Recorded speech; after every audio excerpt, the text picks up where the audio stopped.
বাগেরহাটের মোল্লাহাট উপজেলার আস্তাইল গ্রামে গত রাতে অগ্নিকাণ্ডের ঘটনায় একটি দোকানের সর্বস্ব ভস্মীভূত হয়েছে। দেখছেন দোকানের সামনে লোকজন এসে ভিড় করছে, লোকজন এসে দেখছে। দোকানের নাম কি?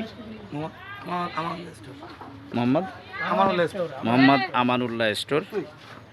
আমানুল্লাহ দেখছেন ভিতরে, দোকানের ভিতরে আছে এখন। তার দোকানে অনেক মালামাল ছিল, সর্বস্ব পুড়িয়ে ভস্মীভূত হয়েছে।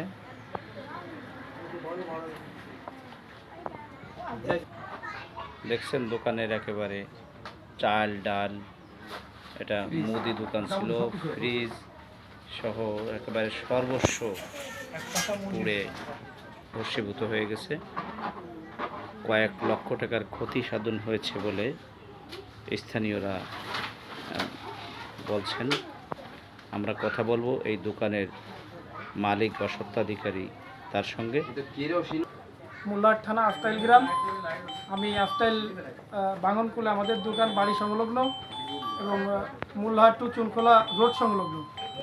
তো গতকালকে আমি আমার ওয়াইফ এবং বাচ্চা অসুস্থ হওয়ার কারণে আমি গোপালগঞ্জ 250 বেডে ছিলাম এবং গত রাত্রে আমি বাড়িতে না থাকার কারণে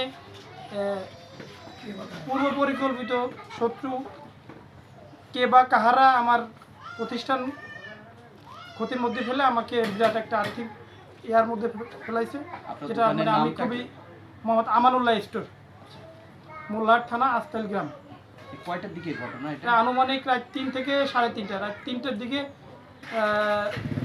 3:45-র দিকে আমাকে স্থানীয় কোনো একজন আমাকে জানালো বিষয়টা যে ভাই এই কাহিনী।